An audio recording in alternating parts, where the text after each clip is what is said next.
Esther Nguyen is the founder of Pops Worldwide. Her company helped to change Vietnam's digital music landscape and is the leading digital entertainment company in Southeast Asia. Thank you for coming to the South by Southwest Sydney studio, Esther. Welcome. Thank you.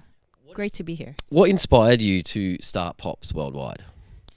Well, a lot of things inspired me to start Pops. I would say first and foremost was looking at Vietnam as a market. I think it's an extremely dynamic, energetic, young market that really embraced music. So music is the cornerstone of our business.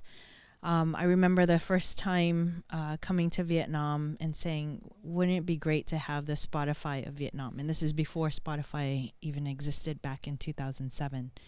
So I thought music and social discovery, all of that emboxed into one was pretty much what I wanted to do when I launched Pops in Southeast Asia. Where did the spark come from, the idea that you had for it? Sitting on a plastic stool in the streets of Vietnam and hearing music blaring from all over around me, I think that was where I initially had the spark. But I think what really knocked it over is when I was going to conferences, a music conference actually, and that really propelled me to take that leap. And 3 months later, I packed up my bags and moved to Vietnam. And how have you expanded it since? What's been the goal? Oh, we've done everything from expanding from territory. So we're in Vietnam, Thailand, Indonesia, moving into Japan. And we've expanded beyond just music. So music into production, premium content, creator economy, social commerce. So it's really everything that embodies digital economy. Here at South by Southwest, there's hundreds of talks and conversations here happening about how companies can expand overseas, startups can build their brand overseas. You've done it successfully over multiple markets. What tips would you give to entrepreneurs looking to, expand beyond borders? I would say, I really truly to the heart believe local team for local market. I believe in building a framework for your business and finding the underlining culture and foundation of what you're trying to do and have that framework there. But at the end of the day, build your local team, build your local leadership, and trust them, empower them, and then give them the guidance to grow. If you're starting a company, do you have to think global from day one? Like, do you have to plan to eventually reach that expansion, or can the idea start small and grow? I think the idea can start small and grow, but I think for every entrepreneur, I believe there's always this feeling or this thought in the back of your mind that you do want to take it global or at least take it regional. So I think that's always important to have in the mind so that it can be your guiding light. Did you expect as well, in terms of your own career journey and development, to become a leader in your field? And did that surprise you and add unexpected pressures? Oh, it still surprises me to this day, for sure. Because as an entrepreneur, you're just taking your small baby steps. And then once in a while, I'll lift my head up and look back and say, oh, we've walked, quite a while. We've taken that long journey. For us, it's been 16 years. So, sometimes I do look up and, acknowledge the milestones, the achievements, but then I quickly put my head back down and keep on going. And what about acknowledging the challenges and learning from those? What have some of those challenges been? And when you share those with people, what do you try to help them learn from your challenges? Well, when there's failure or when there's, you're falling down, you get back up. It hurts. Your soul hurts. Your ego hurts. But you just kind of reflect on it, but don't reflect too long because it can suck you down. So it's really good for entrepreneurs to reflect, but quickly move on, pick up, and take that next step so that you don't get pulled down by the failure. Do you mind if I ask for an example from you and what you learned from that failure or challenge? Oh, there's so many. It could be, we launched as simple as launching a product like an OTT. We launched a OTT product in Southeast Asia. We spent a lot of money in terms of development, in terms of content, marketing, rolling it out in 2 different countries. And then we had to shut it down. And it wasn't the end of the day. Our, investors didn't, they understood where we were and where the market was. So we just said, okay, what's the next step, and pivot from there and keep going. When does an entrepreneur need to know to let go of an idea?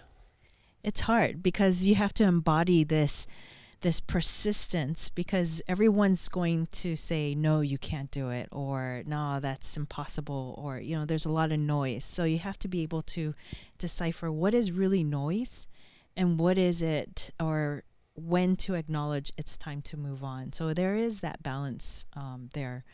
So I think that when you deep down as an entrepreneur really feel like, okay, I've done everything that I possibly could, and take inventory on where you're at, where your people are at, what's the next step with or without the product, or and then make your decision and don't look back.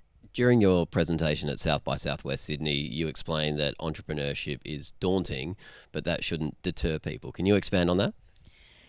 Yeah, I think there was a couple of things that I said that I also heard as a young entrepreneur when I was a student.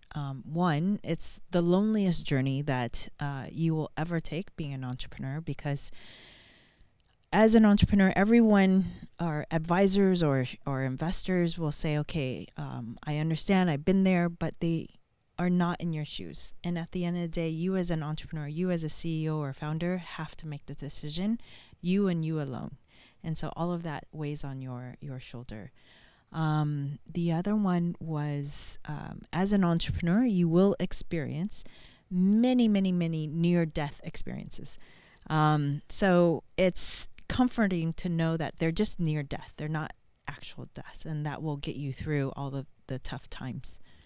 When you talk about the experience of loneliness in business, how do you deal with that or reconcile with that at the time? Do you just have to accept that people don't understand or move on, or do you try to convince them and get them to understand?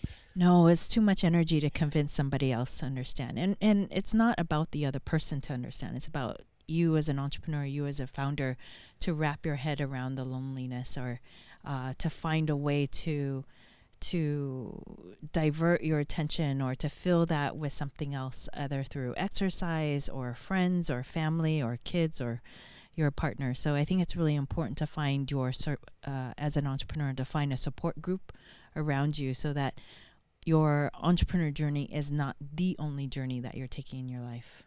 When you've nailed it and things are going well and you're looking expanding as you've successfully done, when you look at new places to expand to, how do you work out how to crack them? My first and foremost is there a market? Is there something exciting about that market that will help build your business? And number 3 is, can you find great leaders to join you on this journey, to be there with you during the tough times, but also to be okay being the underdog? Because as you're entering a new market, you're the new player, you're the new person in town, so they have to be able to buy into your vision and be able to build a team around. When you are the new player, how is the existing players in that country, how do they generally respond to you? They see you as a threat? I usually take a different road. I'm not going in with guns blazing and billboards all around. I'm very much of, let's go in quietly, seize market share quietly, and then make our noise. Does an expansion into another region or country always have to be for a monetary reason, or could it be for an entertainment reason? Say that scene or industry there is really good, there's just things that excite you personally about that country, or does it always have to be about the dollar? I think it has to go hand in hand. Otherwise, it's hard. We're not in charity, and in order for the entertainment business or media business or creator business to survive, there needs to be that monetary aspect of it. There needs to be that whole ecosystem that needs to be there. But I'm okay to say I'm going to go into a market and build that ecosystem. So it doesn't have to be there from day one. I'm okay to say, okay, we're going to take that risk and we're going to take that jump and leap. And as long as there are great creativity, great artists, creators, and we'll figure out the monetization aspect of it. How does Australia fit into Southeast Asia? And are we a kind of weird one to consider expanding to? And New Zealand? Right. So I have beef with Australia because all of my great employees from Vietnam and Indonesia have actually left to move to Australia. We're taking them. Yes, you're taking great people from me. But that being said, I think Australia, and especially being here at South by Southwest, I see so much creativity, so much energy, and it's really contagious. So being here is very energetic, and you can see the dynamic people around, the energy, the smiles, and everything. So it's great to be here. By being at South by Southwest, what can people, whether they be artists or budding entrepreneurs, what can they take from this experience to help with their careers? I believe that being here at South by Southwest, it gives entrepreneurs or creators or artists a way to network, to meet people that you would never normally be able to meet.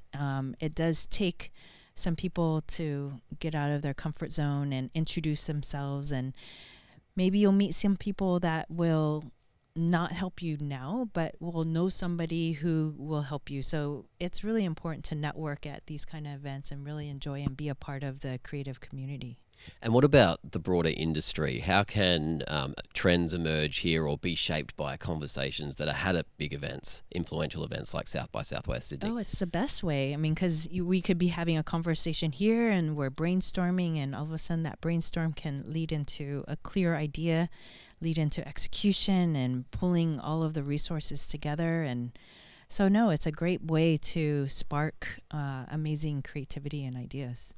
What ideas have you got from South by Southwest Sydney? Who have you met that's inspired you? What presentations have you been to, or just experiences have you had that's gone, think there's a great idea? Oh, I think there's a lot of conversation around AI. Mm-hmm. Heaps.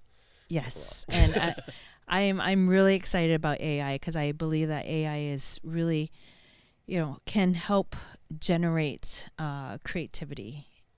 It will enable creators to create more content or more premium content by using the tools that AI has been able to generate. So I'm a big believer in that. That's cool, because there is the camp that believes it's a creativity killer, but you see it as what, complementary or can expand human creativity? Yeah, because we have a comic studio, and our artists are using that to really help shortcut and focus on the key aspects of creativity as opposed to wasting time on things that are not as important or not as key. So if understanding the blend of that and embracing AI, I think any artist or any creator can be extremely creative. Well, I hope you continue to get inspired and big ideas here in Australia, and thank you for coming to Sydney and for joining us in the South by Southwest Sydney studio. Thank you. And if you want to check out more of these videos, head to youtube.com/South by Southwest Sydney.